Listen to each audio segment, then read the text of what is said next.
but hopefully it'll taste good. That's the main thing, you know, if it tastes great.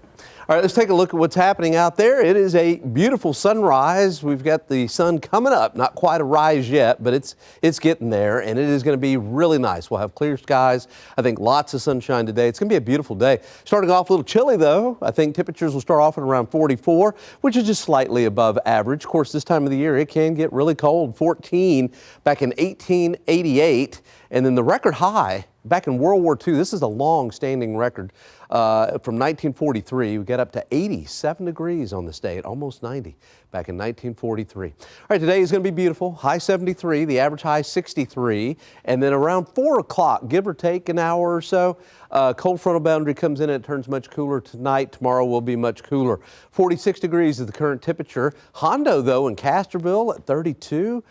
Pleasanton in the mid-30s, Floresville 30. Some of these temperatures are a little suspect in here, but got to go with them. 40s at New Braunfels and also San Marcos coming in at around 43 as well. Feels like temperature, well, you just take a few degrees off of whatever your temperature is, and that's what it feels like out there this morning.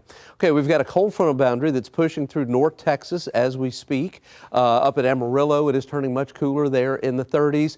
Right on the doorstep of Dallas-Fort Worth, Oklahoma City will start to really drop, I'm expecting, and this is the one that will come through at about 4 o'clock this afternoon and will change things for us for tomorrow.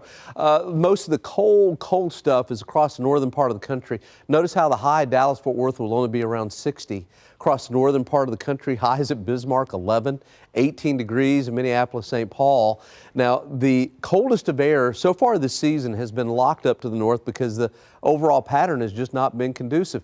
That is slowly changing. I'm not saying an Arctic air mass is going to move in, but wow, look at this big ridge out across the western part of the country and a big north to south motion in the jet stream, and that will dislodge some colder air. Matter of fact, by Sunday morning, I think we're going to see some of the coldest air we've seen so far this season, lows in the upper 20s to lower 30s, pretty much widespread Sunday morning. So make sure and take care of those plants, pets, people, all of that. Now, it gets a little funky once we get towards next week. I'm expecting some showers Tuesday and Wednesday, and then the jet stream from the different computer models to start varying quite a bit. I can tell you this, if this one pans out, watch out for cold air sneaking underneath.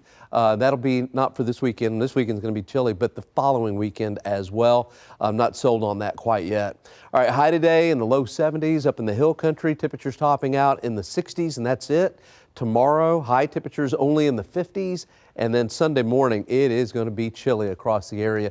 By the way, with the winds tomorrow and also the dry conditions, high to very high fire danger in the yellows and the oranges. Watch out for that. All right, cedar is heavy, mold is light. 14-day tomorrow, only 56 for your high. That's it, and that's with some sunshine. On Sunday, low 30 in the city, lots of 20s on the map, high 60. So this weekend, quite chilly. Martin Luther King starts off cold, usually does, high 63, kind of partly cloudy skies for your Monday. Tuesday, Wednesday, a chance for a shower. And then next week is going to be a little up and down into the following weekend. I have got your 59, but I'll be honest, the last 4 days, haven't really completed my process on those, but either way, a little bit more cooler as we head into next week and the weekend. All right, that sounds good.